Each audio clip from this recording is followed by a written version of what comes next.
тихом городке Салмон, расположенном среди зеленых холмов штата Колорадо, находилась небольшая ветеринарная клиника «Надежда». Клиника славилась своим заботливым персоналом и современным оборудованием. Здесь работали преданные своему делу ветеринары, готовые помочь любому животному, попавшему в беду. Главным ветеринаром клиники была доктор Аманда Палмер, женщина средних лет с добрыми глазами и мягкой улыбкой. Аманда посвятила свою жизнь заботе о животных и за годы на практике повидала немало удивительных случаев, но история, которая вскоре произойдет, навсегда изменила ее взгляд на ветеринарию и животных. Все началось в обычный вторник, когда в клинику позвонили из местного аэропорта. Сотрудник сообщил, что прибыл необычный груз из Вьетнама. 2 щенка, найденных на улицах Ханоя. Аманда немедленно отправила машину скорой ветеринарной помощи, чтобы забрать оттуда щенков. Когда малышей привезли в клинику, сердце Аманды сжалось от жалости. Перед ней лежали 2 крошечных существа, больше похожие на скелеты, обтянутые кожей, чем на живых собак. Старший щенок, несмотря на свою слабость, крепко обнимал младшего, словно пытаясь защитить его от всего мира. Аманда начала тщательный осмотр. Щенки были в ужасном состоянии, истощены, обезвожены, покрыты паразитами. У обоих была сильная простуда, а у младшего щенка Аманда заподозрила пневмонию. Но что поразило ее больше всего, так это то, как щенки реагировали друг на друга.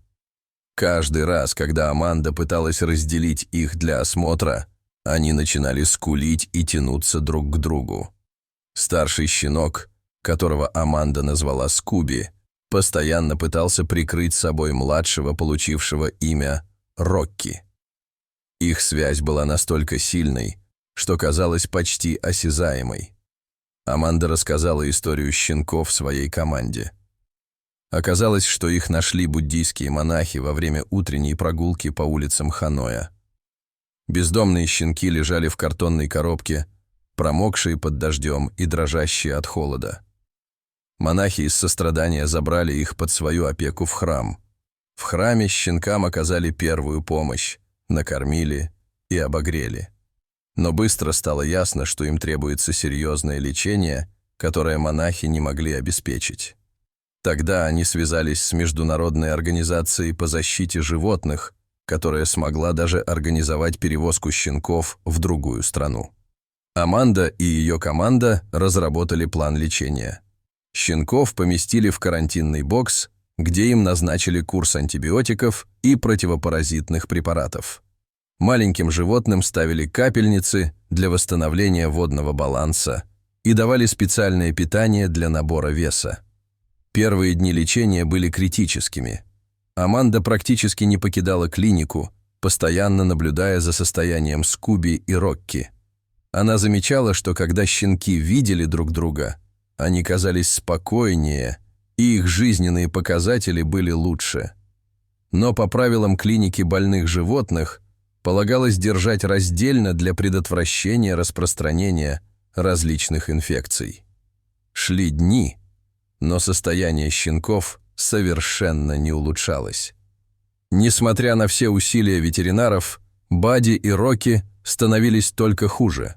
Они отказывались от еды, теряли вес, их иммунная система, казалось, совсем перестала работать.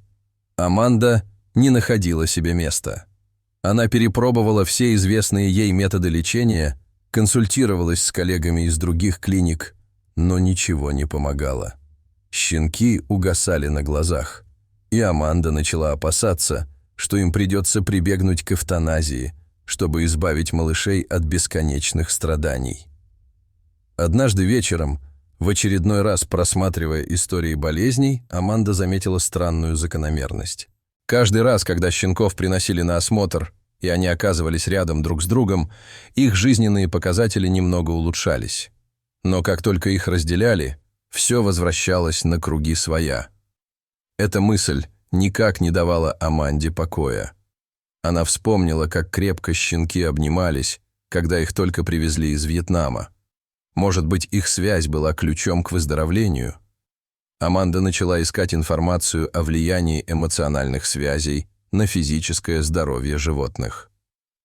К своему удивлению, она нашла несколько научных статей, описывающих подобные случаи. В одном исследовании говорилось о том, как совместное содержание больных животных одного вида ускоряло процесс выздоровления. В другой статье рассказывалось о важности социальных связей для иммунной системы у разных видов животных. На следующее утро Аманда собрала консилиум. Она предложила коллегам рискованный план – поместить Скуби и Рокки в один бокс и лечить их вместе. Многие были против, считая это нарушением протокола и повышенным риском распространения инфекции. Но Аманда настояла на своем, чувствуя, что это может быть их последним шансом. После долгих дебатов было принято решение дать плану Аманде шанс. Скуби и Рокки поместили в специально оборудованный бокс, где они могли быть вместе, но при этом находиться под постоянным наблюдением. К удивлению всего персонала клиники, уже через несколько часов после воссоединения щенки начали проявлять признаки улучшения. Они стали более активными, начали есть и даже играть друг с другом. Аманда не могла поверить своим глазам. Казалось, щенки буквально вдохнули друг в друга новую жизнь. С каждым днем Скуби и Рокки становились все сильнее. Их иммунная система начала бороться с болезнями, а вес постепенно восстанавливался. Аманда внимательно следила за их прогрессом, документируя каждое изменение. Через неделю после воссоединения щенков произошло настоящее чудо. Анализы показали, что пневмония Рокки начала отступать. Еще через несколько дней исчезли признаки серьезной простуды у обоих щенков. Они начали набирать вес и все больше времени проводили играя, а не лежа без движения. История Скуби и Рокки быстро разлетелась по всей клинике. Персонал приходил посмотреть на чудесных щенков, которые, казалось, победили саму смерть благодаря своей невероятной связи. Аманда не уставала рассказывать коллегам о важности эмоциональной поддержки в процессе выздоровления. Новость о необычном случае быстро вышла и за пределы. Местная газета опубликовала статью о Скуби и Рокки, назвав их чудо-щенками из Вьетнама. Люди начали приходить в клинику, чтобы лично увидеть этих удивительных собак. Среди посетителей была семья Смит, Джек, Сара и их дочь Эмили. Они пришли в клинику, чтобы сделать пожертвования, но, увидев очаровательных Скуби и Рокки, влюбились в них с первого взгляда. Эмили, 10-летняя девочка с косичками, не могла оторвать глаз от играющих щенков. Смиты начали регулярно навещать Скуби и Рокки. Они приносили им игрушки, лакомства и, что самое главное, дарили свою любовь и внимание. Аманда заметила, как щенки оживлялись при виде своих новых друзей. Шло время, и здоровье Рокки и Скуби полностью восстановилось. Стал вопрос об их дальнейшей судьбе. Аманда понимала, что разлучать их нельзя ни в коем случае, но найти дом сразу для двух было очень непросто. Смиты, не раздумывая, предложили забрать к себе домой обоих щенков. Они понимали, насколько важно для Скуби и Рокки быть вместе, и были готовы подарить им по-настоящему любящий дом. Аманда была счастлива. Она не могла и мечтать о лучшей семье для своих подопечных.